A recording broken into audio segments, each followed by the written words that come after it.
में सीडीएसएल यानी कि central depository services India limited.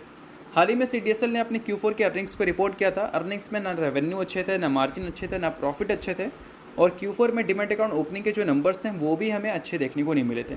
इसके बाद क्या हुआ था कि स्टॉक काफ़ी अच्छा खासा गिरता हुआ दिखा था। स्टॉक में गिरावट तो हुई थी, बट एक अच्छी बात ये है कि वैल्यूएशंस इसका जो है वो हमें बदला नहीं।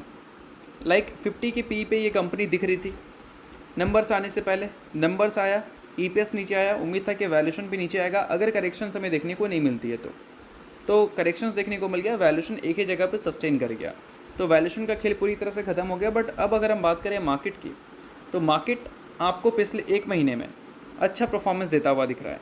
पिछले एक महीने में निफ्टी 50 की परफॉर्मेंस आपको बोल सकते हैं कि रिकवरी फेस वाला दिख रहा है। इसका मतलब ये है कि हम उम्मीद कर सकते हैं कि Q4 चाहे कैसा भी हो, Q1 के जो डिमैट अकाउंट ओपनिंग के नंबर्स होंगे वो हमें ज़्यादा बेटर देखने को मिलेंगे Q4 के मुकाबले। और इससे क्या है कि वॉल्यूम्स भी मार्केट में आपको ज़्यादा दिख सकती है, जिस वजह से कंपनी के रेवेन्यू और प्रॉफिट बढ़ने के पॉसिबिलिटीज़ हैं Q1Q बेसिस पे। ईयर ऑन ईयर बेसिस पे भी अभी डाउट है, क्योंकि मार्जिन्स कम ही रहने वाला है, क्योंकि कंपनी ने अपने ट्रांजेक्शन प्राइस को कम किया है। इस वजह से मार्जिन्स लगातार कंपनी के नीचे जा रहे हैं, जिसको अगर कंपनी पहले जैसा कर देती है तो कंपनी के प्रॉफिट्स भी अच्छा परफॉर्म करते हुए दिखेंगे।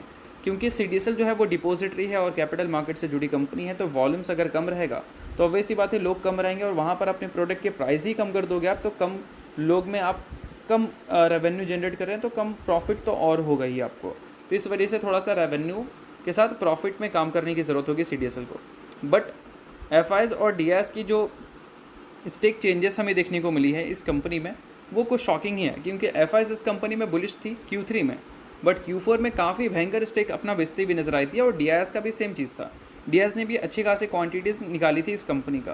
तो इस वजह से मैंने बताया था कि अभी इस कंपनी में आपको बुलिश कम रिसर्च की ज़्यादा ज़रूरत होगी, क्योंकि बुलिश अगर आप अंधाधुन होते हैं किसी भी कंपनी में विदाउट एनी बोल सकते हैं डेटा, तो उस केस में आप ही को प्रॉब्लम होता है। तो इस वजह से मैंने आपको काफ़ी पहले बताया था कि सीडीएसएल में आपको थोड़ा सा रिसर्च करने की ज़रूरत है अगर आप सीडीएसएल को होल्ड या फिर ओन करते हैं तो। बाकी इस वीडियो में किसी भी तरह का ये रिकमेंडेशन नहीं।